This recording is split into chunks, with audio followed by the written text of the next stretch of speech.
Ouh. Hello everybody. Hello, hello, hello. Je vais faire cette vidéo en français. C'est en fait un peu par rapport à la dernière vidéo en anglais que j'ai fait, où j'ai toujours beaucoup de personnes qui me disent voilà, je ne sais pas quoi faire, je ne veux pas ceci, je ne veux pas cela, je suis désespérée, et puis les enfants, puis à l'école, et puis... Enfin voilà, donc c'est une période pas facile parce qu'en fait, ce qui se passe, c'est qu'on est dans une période de changement profond au niveau des sociétés. En fait, c'est un changement radical puisque, comme je le dis depuis plus d'un an, en fait, c'est dans une forme de logique. Nous commençons une nouvelle ère qui est l'ère du Verseau depuis plusieurs mois, et ça fait des centaines et des centaines et je dirais milliers d'années que l'on avait l'habitude de fonctionner sur une certaine façon. Et là maintenant, on est sur le seuil pour changer complètement de fonctionnement. Peut-être aussi parce que sur les 100 dernières années, on a évolué d'une façon qui nous a coupé de notre origine, enfin de notre nature. En fait, c'est tout un système qui a été mis en place, surtout dans les mondes soi-disant civilisés, dans les pays soi-disant civilisés, où il y a eu un développement au niveau industriel qui a en fait pris le pas sur ce dont on a vraiment besoin. C'est-à-dire que en tant qu'être humain, on a tous les mêmes besoins. Des besoins de se nourrir, d'avoir de l'eau potable à boire, de s'abriter. Ça, c'est les besoins, vraiment les besoins de base. Besoin d'être ensemble, de se relationner, c'est important. Besoin de communiquer. Et en fait, là, depuis bientôt 2 ans, il est difficile de satisfaire ces besoins pour plusieurs raisons. Certains ont perdu leur travail, donc ils n'ont plus de revenus. Pour toutes les distances sociales qui sont imposées, qui empêchent les gens en fait de se relationner, d'échanger, de se nourrir avec l'âme de l'autre, ce qui est important, avec le sourire de l'autre. Donc on a été masqué, donc pas de sourire. Moi, c'est la chose qui m'a le plus dérangée. Bon, personnellement, je n'ai pas porté de masque parce que je vis isolée, et aussi parce que pour moi c'est un non-sens total. Et quand je dois être dans les lieux soi-disant publics, j'ai mes fameuses écharpes en yak, donc où je respire quelque chose qui est autre qu'au travers de ce synthétique absolument dégueulasse, avec ces fibres qui sont microscopiques et qui vont dans les poumons. Donc je préfère avoir le yak qui est antibactérien et qui est beaucoup plus sain au niveau énergétique que ces choses-là. Donc voilà, donc en fait, certains me disent oui, mais moi je vois pas ça comme ça parce que c'est pas comme ça. Bah oui, mais c'est qu'on vise tous des réalités différentes. En fait, on vit tous la réalité quelque part d'être humain, dans un corps humain, mais on a tous des situations différentes. On vit tous des situations différentes. C'est comme si on vivait tous quelque part sur une planète différente. Et ma réalité n'est pas celle de quelqu'un d'autre. Mais il y a quand même des points communs. Et si pour moi je vois ça, bon, parce que j'ai quand même bientôt près de 70 ans, j'ai dépassé les 65 ans, j'ai quand même une vie derrière moi, et j'ai observé. Venant d'un milieu très simple, vivant avec la nature, j'ai observé aussi l'évolution. J'ai observé comment, au niveau de la société, où en vivant pratiquement avec pas grand-chose, on est arrivé à une surconsommation, à créer des besoins. Mais tout ça, c'est le système, c'est pas ce dont les êtres humains ont besoin. C'est le système qui a fait croire que pour le profit, pour gagner de l'argent, pour faire de l'argent, qu'on a besoin de ceci, de cela, de cela, de cela. Et c'est allé dans des extrêmes au point que la situation dans laquelle on est maintenant, où on a refusé de donner ce qui était nécessaire pour être aidé, pour aider les corps à s'auto-guérir, et on est allé dans des excès, et des excès qui ont fait que, en fait, on a un retour, je dirais, de coup de bâton. On a, on pourrait dire, comme on dit en anglais, karma is a bitch. Ça veut dire que si on fait une action qui est inconsidérée, il y a une réaction à cette action.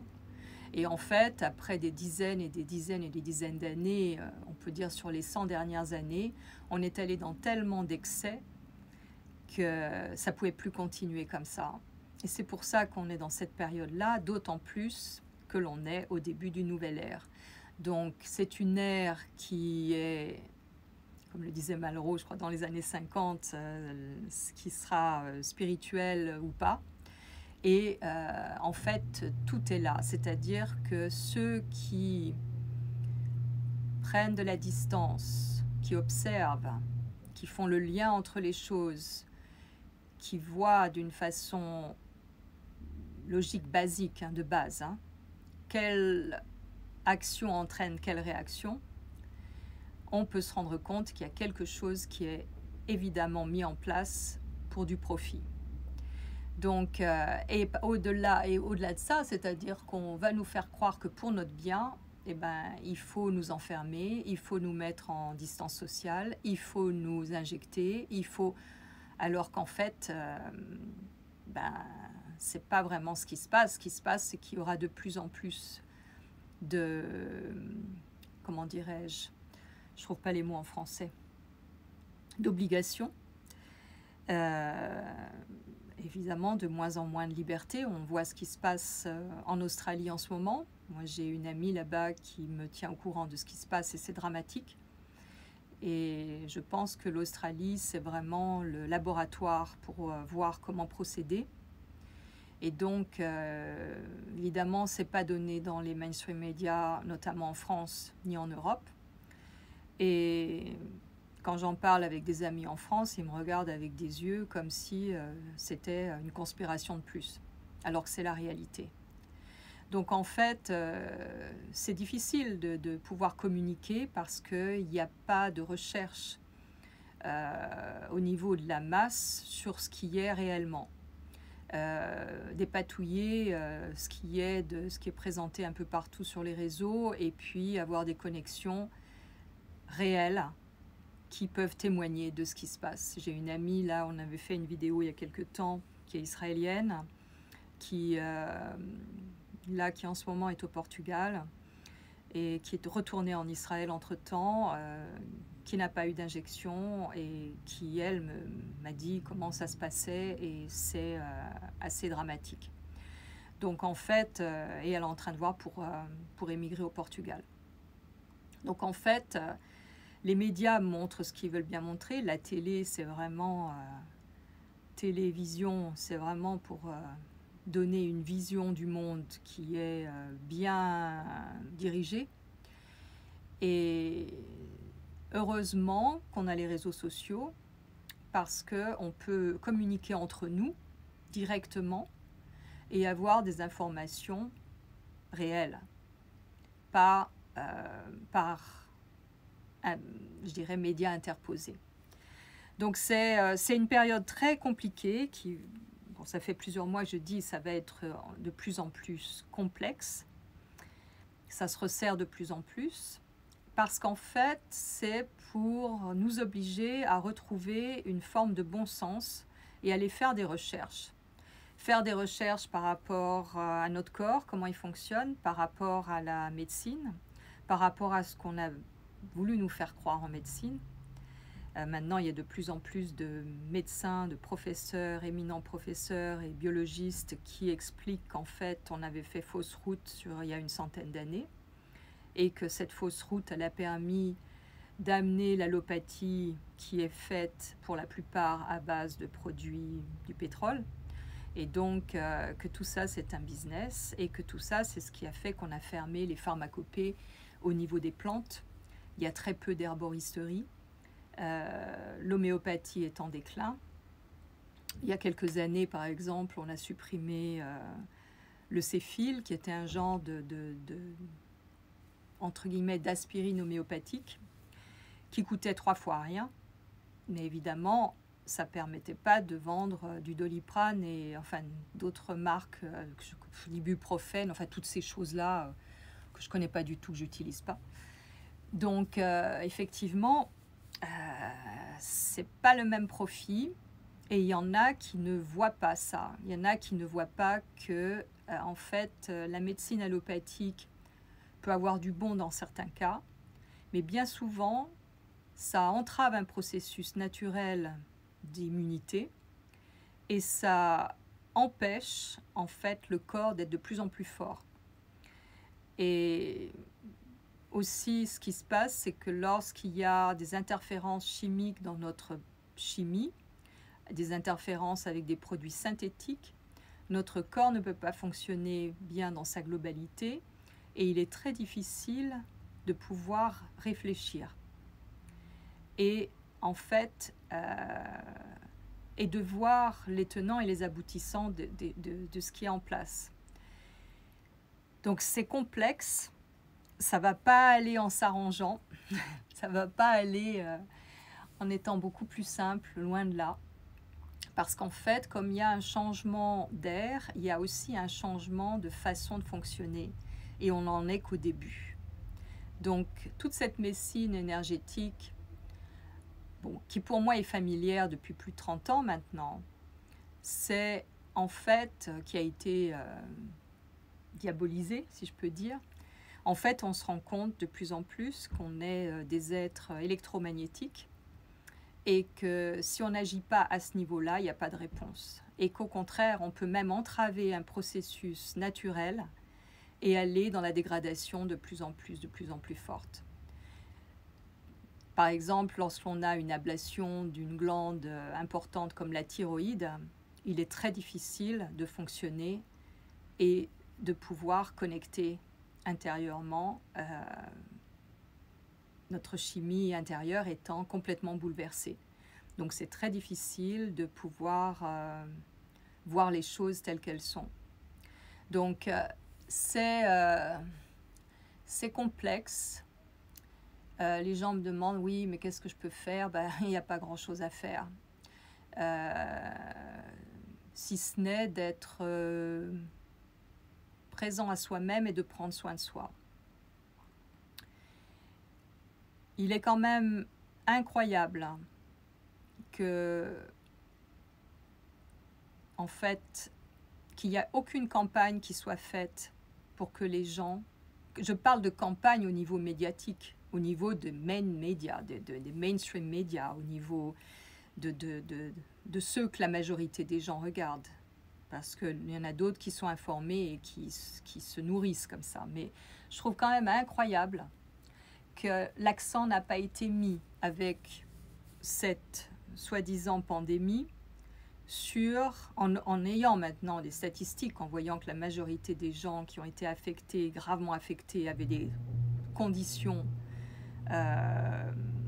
autres, graves conditions, dues à leur hygiène, leur hygiène alimentaire surtout.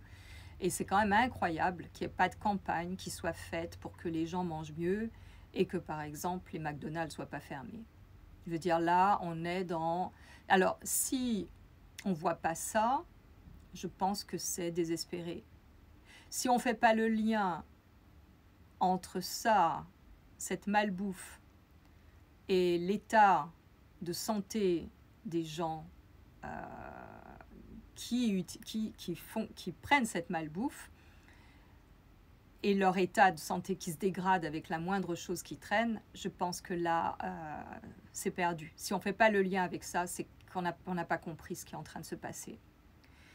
Donc voilà, donc c'est pas réjouissant. La seule chose qu'il y a, c'est prenez soin de vous. Prenez soin de vous. Occupez-vous de votre famille. Si vous pouvez, gardez vos enfants avec vous. Ne pas les envoyer à l'école.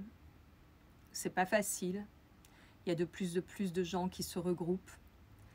Parce que de toute façon, hein, pour voir où on en est maintenant, ça veut dire qu'au niveau éducatif, il y a quelque chose qui ne fonctionne pas.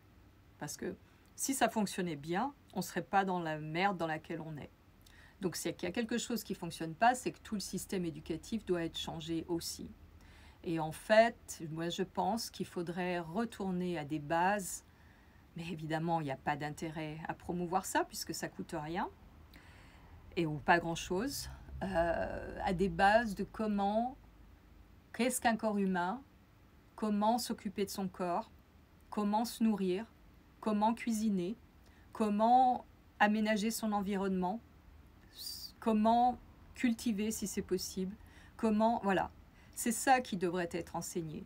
Parce que quand on sait ça, automatiquement on prend soin de soi, automatiquement on est moins malade, et automatiquement on sait que lorsqu'on est malade, c'est parce qu'il y a quelque chose qui est à l'œuvre et qui va permettre en fait de renforcer un système immunitaire pour être de plus en plus fort. On s'est rendu compte que il y a pas mal d'études qui ont été faites là-dessus, que les personnes âgées, en fait, beaucoup de personnes âgées ont un système immunitaire assez fort parce que elles sont passées par des épreuves au niveau santé qui étaient importantes si ça n'a pas été entravé avec de la chimie ou avec du synthétique. Donc en fait, c'est ça qui est intéressant. Et puis chacun va fonctionner en fonction, malheureusement, de ses croyances et de ses peurs. Il n'y a rien qui nous empêchera de mourir. Ça, il faut être lucide. Ça, c'est la première chose. Quand on me dit « oui, mais qu'est-ce que je peux faire ?» Je pense que c'est la première chose. C'est ce que j'ai dit au tout début l'année dernière. Il faut faire face à notre mortalité. Et cette crise, elle est là pour nous faire face à notre mortalité. Et comment faire pour prendre soin de nous, pour faire attention. Peut-être que aussi, on peut peut-être aussi être beaucoup plus présent. Quand je dis faire attention, c'est être présent. Ça ne veut pas dire ne rien faire, ça ne veut pas dire ne pas faire tel ou tel sport si on a envie de le faire, mais être présent, ne pas être distrait, ne pas être comme ça dans tous les sens. Et en fait, c'est ce qui a été perdu avec toutes ces distractions au niveau, tout ce qu'on sait, hein, des entertainment, comment on dit ça, tout ce qui est télé, séries, sortir, musique, qui ne sont pas forcément de très haute fréquence. Donc automatiquement, on perd de l'énergie, on perd de la présence. On perd cette connexion avec soi qui fait que s'il y a quoi que ce soit qui se présente, hop, on va réagir d'une façon, parce que ça connecte là-dedans, et hop, immédiatement, on va pouvoir réagir de telle ou telle façon. Moi, j'expérimente ça beaucoup quand je fais des photos. Par exemple, quand je fais des photos et que je suis au bord de l'eau, quand la marée, elle monte. Et c'est comme un flot, c'est magique, c'est comme une danse. C'est-à-dire que je photographie près de l'eau et les vagues arrivent, mais je suis tellement dans l'environnement, je suis tellement présente que hop, je sais au moment où il faut relever mon appareil, je sais au moment où... Et ça se fait tout seul. Et c'est merveilleux. Et ça arrive, vous allez traverser la rue, vous êtes vraiment présent à vous-même, dans votre corps, et hop, il y a quelque chose qui va vous faire arrêter immédiatement au moment où une moto passe. Et ça, moi je l'ai expérimenté plein de fois. C'est au moment où vous marchez et vous êtes présent et hop, là il y a un morceau de verre. Et en fait, c'est, quand je dis marcher pieds nus sur la plage, et c'est assez magique en fait. Donc c'est ça. Si je peux on me demande des conseils, je ne donne pas de conseils. Mais moi, ce que j'ai remarqué, c'est que plus je ralentis, Et plus en fait, c'est comme si le temps s'agrandit.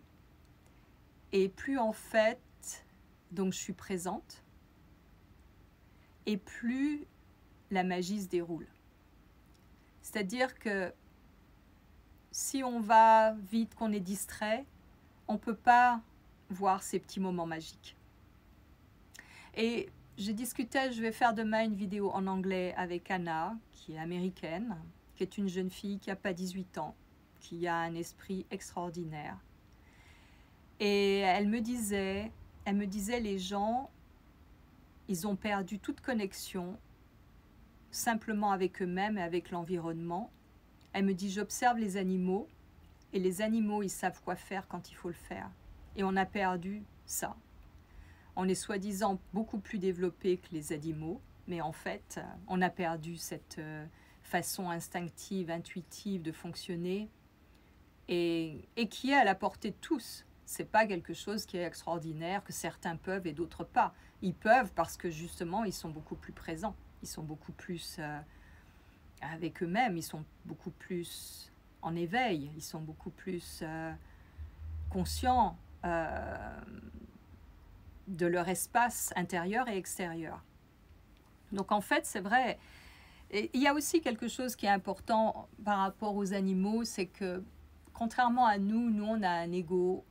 Et en fait, souvent, on est dans une société où il faut prouver ceci ou cela, ou se prouver ceci ou cela, ou tout ça. Et en fait, les animaux, ils n'ont pas d'ego. Ils ne prétendent rien. Et en fait, comment est-ce qu'on peut arriver? Ça arrive, c'est aussi comme ça pour les petits-enfants. Être comme un enfant. Être en fait complètement dans cette façon intuitive et ludique et instinctive comme les animaux. Et ça, c'est par la présence. C'est pas quelque chose qui s'apprend, dans le sens, on l'apprend pas à l'école, mais c'est quelque chose qu'on devrait apprendre à se poser pour pouvoir sentir l'espace intérieur et sentir quand il faut agir ou quand il ne faut pas agir. Donc voilà, c'est un vaste programme. Donc demain, je ferai cette vidéo avec Anna parce qu'on a trouvé que c'était vraiment, c'est vraiment simple et pourtant, on dirait que c'est quelque chose qui est totalement abstrait pour beaucoup. Voilà, c'est ce que je voulais dire, que bon, on est dans cette période de changement profond et que ça ne pourra pas être comme avant. Ça aussi, il faut vraiment regarder ça en face. C'est-à-dire que l'air change, on change d'air, on est reparti pour 2000 et quelques années, on est au tout début. Et on ne peut plus fonctionner comme avant. Ça n'est plus possible, ça ne marchera pas. On est dans une période de transformation profonde. Et la crise que l'on vit, c'est vraiment le catalyste pour cette transformation. Il y a ceux qui sont déjà sur la nouvelle façon de se relationner même avec eux-mêmes, hein. Et il y en a qui le sont depuis plusieurs dizaines d'années. Et il y a ceux qui n'ont jamais compris comment ça fonctionne et qui sont toujours dans l'ancien paradigme et qui vont y rester. Parce que c'est complètement abstrait, ça ne fait pas sens, ça ne fait pas partie de leur référentiel. Et comme par hasard, autour d'eux, il y a ce qui correspond à leur référentiel. C'est-à-dire que la façon dont on vibre, notre fréquence vibratoire, vont nous faire rencontrer des gens qui vibrent sur la même fréquence. Donc c'est pour ça que c'est très difficile souvent de s'exprimer avec quelqu'un qui voit pas les mêmes choses que vous, et il peut y avoir une forme d'animosité qui se crée parce que on n'est pas en fait au même diapason, on n'est pas sur la même fréquence, et donc du coup ça passe pas, et on peut pas trouver des arguments, parce que les arguments que va trouver la personne et ceux que vous amenez, ils sont complètement opposés. Ils sont sur deux fréquences vibratoires différentes. Et ça ne veut pas dire qu'il y en a un qui est plus juste que l'autre, puisque en fait, on vit tous sur des dimensions différentes en étant sur la même planète. Donc c'est compliqué. C'est très compliqué. Enfin voilà, donc c'est ça. On ne peut pas...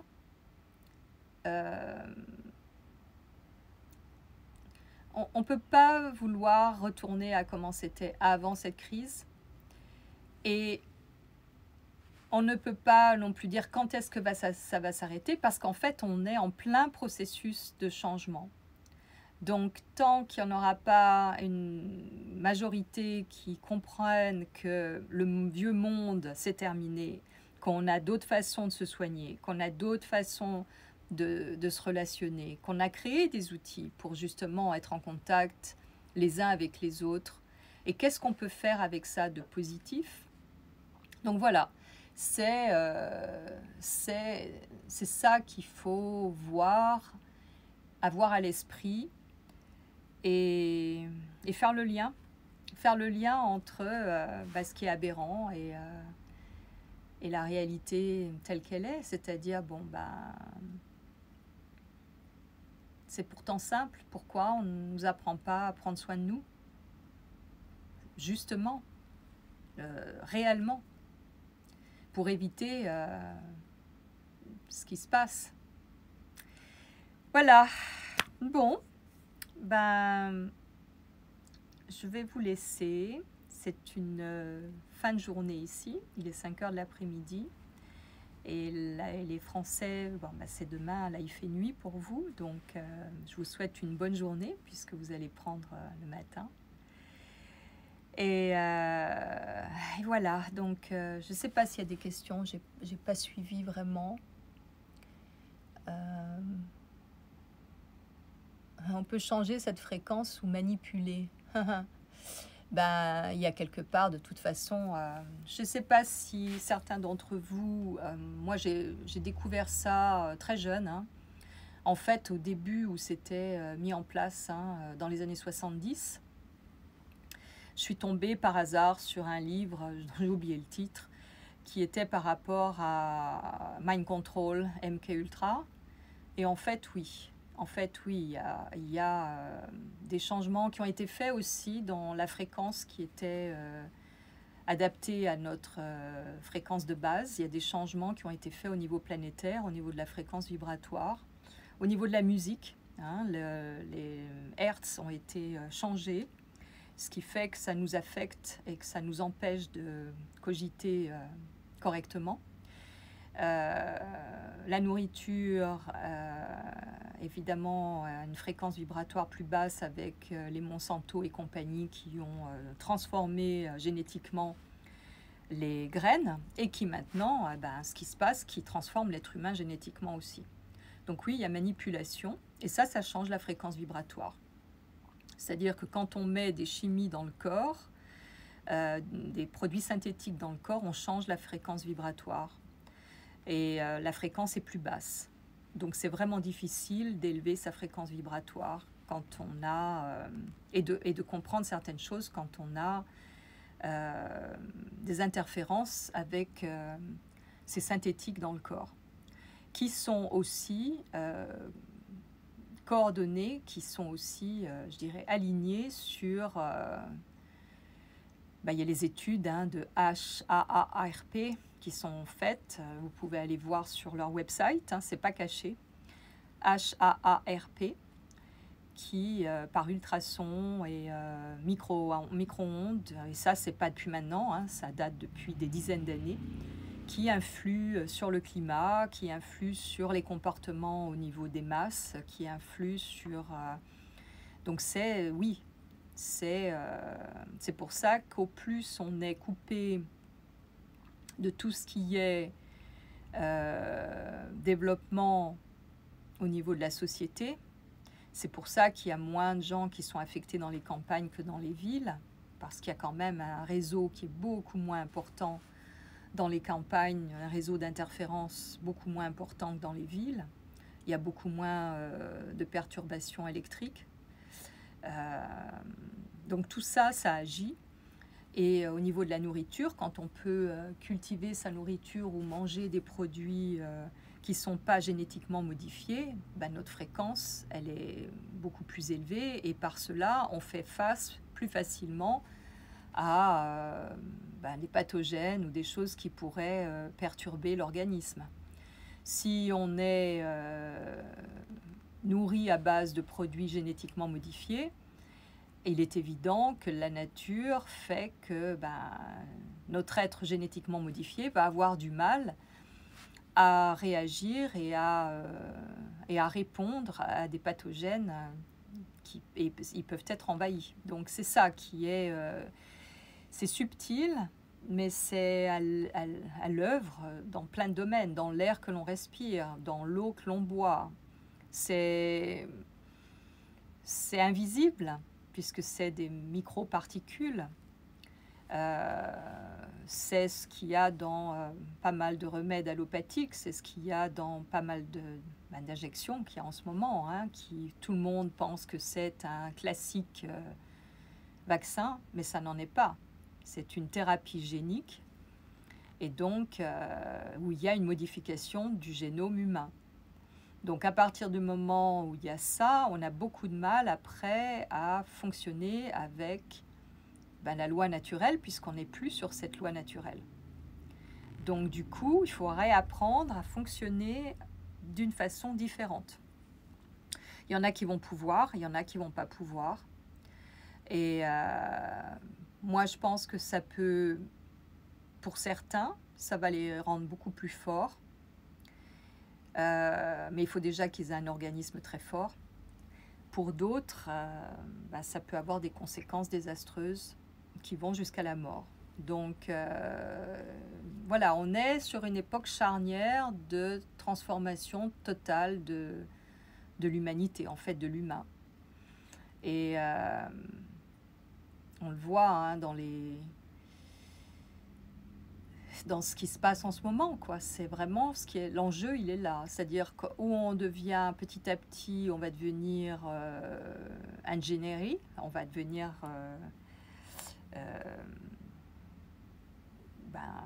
comme technologique, on va devenir, j'arrive pas à trouver les mots en français, engineering, you know, donc voilà. Ou autrement, on va renforcer, c'est-à-dire que depuis cette crise, il y a beaucoup de gens qui s'étaient jamais posé la question de comment ils fonctionnaient et qui ont été alertés et qui ont fait des recherches. Je voyais récemment une interview avec un professeur en biologie qui disait que pour la première fois depuis l'année dernière, c'est la première fois qu'il y a eu autant de recherches qui ont été faites sur Internet par rapport au macrobiote. Je cherchais le mot en français. Par rapport au macrobiote. Et parce que les gens ont entendu parler de ça, ils n'avaient jamais entendu parler, ils ont commencé à s'y intéresser et à chercher par rapport à ça. C'est intéressant parce que la crise a favorisé ça, a favorisé cette recherche. Et en fait, moi j'utilise donc, comme vous le savez, le vitaliseur de Marion depuis 1987. Ça a été conçu en 1985 avec des recherches. Marion appelle ça la cuisine quantique, puisque c'est ce que c'est d'ailleurs. Et en fait, elle en parle depuis très longtemps de ce macrobiote et comment en prendre soin et comment le nourrir. Il y a une étude qui a été faite aussi très intéressante sur le fait de laver la vaisselle avec un lave-vaisselle ou de laver à la main. Et en fait, cette étude, ils se sont rendus compte que lorsque l'on lave la vaisselle au lave-vaisselle, on peut être beaucoup plus sensible aux bactéries que lorsqu'on lave à la main. Puisque quand on lave à la main, il reste toujours des bactéries et du coup, on va les ingérer et le corps va travailler, va renforcer le système immunitaire pour garder l'équilibre. Parce qu'en fait, c'est ce qui se passe, c'est que quand on est envahi par des pathogènes, le corps travaille, hein, on sait, globules blancs, globules rouges, en fait, tout le bazar là, et en fait, ça renforce le système immunitaire. Quand on est avec une vaisselle qui est lavée au lave-vaisselle, il y a beaucoup moins de bactéries. Et du coup, quand on est en contact de bactéries, ben, ça va être beaucoup plus difficile pour le corps à gérer, puisqu'il n'est pas habitué à s'auto-réguler. Et en fait, il va y avoir une invasion, et là, il va y avoir une prolifération virale. Parce que, en fait, ça va dégager des toxines pour tuer tous ces pathogènes. Et donc, c'est là qu'il va y avoir cette prolifération. Donc voilà, c'est complexe. Mais ce qui est intéressant, c'est que il y a de plus en plus de professeurs de biologie qui expliquent le phénomène. Et évidemment, ils ne passent pas sur les mainstream médias parce qu'il n'y a aucun intérêt à ce qu'on éduque les gens à prendre soin de leur macrobiote. Parce que quand on prend soin de son macrobiote, eh ben, on a moins sujet à être en déséquilibre et à avoir des problèmes de santé. Donc voilà. Bon, eh bien, je vous souhaite une bonne journée. Et puis moi, je vais continuer. Là, je vais prendre mon premier repas du jour. Je n'ai pas encore mangé. J'étais trop occupée à faire mes colliers. Et quand je fais ça, le temps passe et j'oublie de manger. Donc voilà, donc je vais aller me cuisiner quelque chose de bon. Voilà, je vous embrasse et je vous souhaite une bonne nuit ou une bonne journée.